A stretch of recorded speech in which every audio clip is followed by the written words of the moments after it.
Hey everyone, and welcome. Today we're diving into the story of a South Indian powerhouse, a dynasty that literally engineered a civilization, sculpted absolute masterpieces in stone, and was led by one of history's most incredible warrior queens. We're talking about the Kakatiya Dynasty. Let's get right into it. But this isn't just some dusty old history lesson. Take a look at this arch. It's called the Kakatiya Tornum, an arch of glory built almost 800 years ago. Pretty amazing, right? But here's the kicker. Today, it's the official emblem for the modern Indian state of Telangana. It's a powerful symbol of a legacy that is very, very much alive. So how on earth did a medieval dynasty leave such a lasting mark? Well, that's what we're here to find out. All right, here's our game plan. We'll start with their legacy in stone, then we'll rewind to their origins, see how they rose to power, and hit their golden age. After that, we'll meet their legendary warrior queen, check out their stunning architecture, and finally, look at how their story ended. And how it really didn't. So let's kick things off with that living legacy and really see how the past isn't just history. It's right here actively shaping our world today. This brings us to the big question, doesn't it? Who exactly were the Kakatiyas? I mean, where did this dynasty, the one that managed to unite the Telugu-speaking lands for the first time in ages, actually come from? To answer that, we've got to go all the way back to their beginnings and trace their incredible journey from being, subordinate chiefs to becoming fully independent rulers.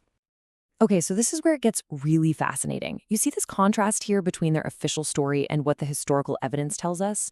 On one hand, some royal records claim they were descended from legendary Kshatriya heroes. But most scholars, after digging through all the evidence, believe they were indigenous Telugu chiefs of Shudra origin. And that's not a contradiction, it's actually proof of incredible social mobility. It showed that in their society, you could rise to the top through sheer skill and military talent, no matter where you started. And this timeline just lays out their rise perfectly.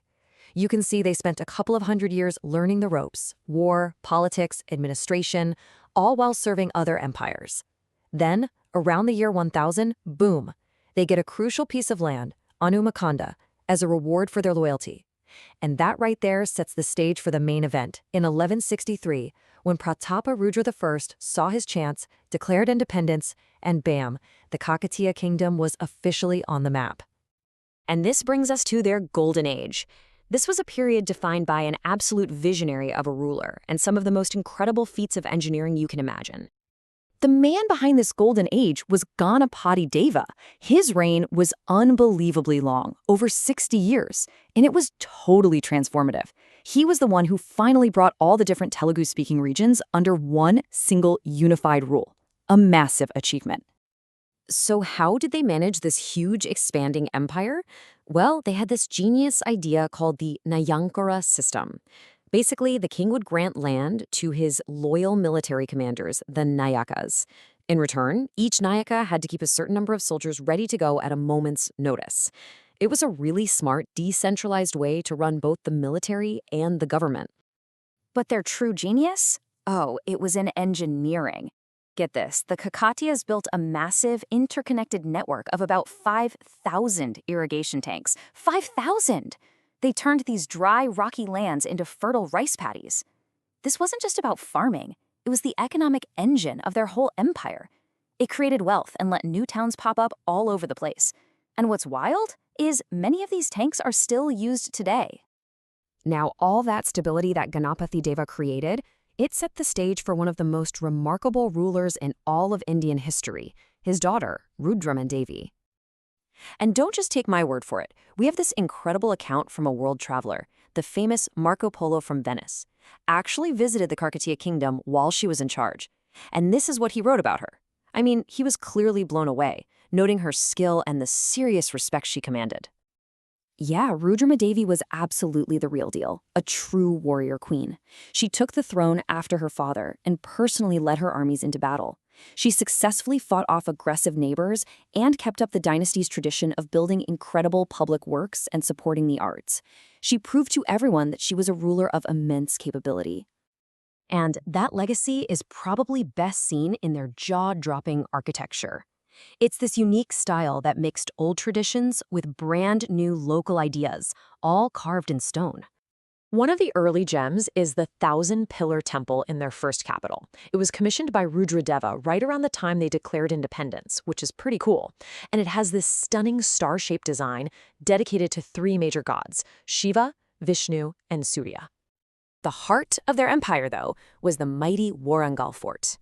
Ganapati Deva built these massive stone walls, but it's most famous for these four incredible stone gateways, the Kirti Toranas. These were the arches of glory. And yep, it's one of these very arches that we saw at the start, the one that's now the symbol of Telangana. And here we have the absolute pinnacle of their craft, the Ramappa Temple, which is now a UNESCO World Heritage Site. What's truly mind-blowing here are the construction techniques. The roof is built with bricks that are so light they can actually float on water. This reduced the weight on the whole structure. Combine that with the breathtaking sculptures and carvings, it's just a true masterpiece of both art and engineering. But, like all great empires, the Kakatiya Dynasty eventually came up against a threat it just couldn't overcome. And this led to its end, but also, in a way, it was the start of its permanent legacy. So, in the early 1300s, the Delhi Sultanates started looking south. The Kakatiyas fought back fiercely. They even defeated the first invasion in 1303. But the attacks just kept coming. In 1310, their last great ruler, Prataparudra II, was forced to pay tribute. Then finally, in 1323, a massive invasion just overwhelmed them. Warangal fell, Prataparudra was captured, and the independent Kakatiya kingdom was over. So, after all that, what is their ultimate legacy? Let's just boil it down to 5 key pillars.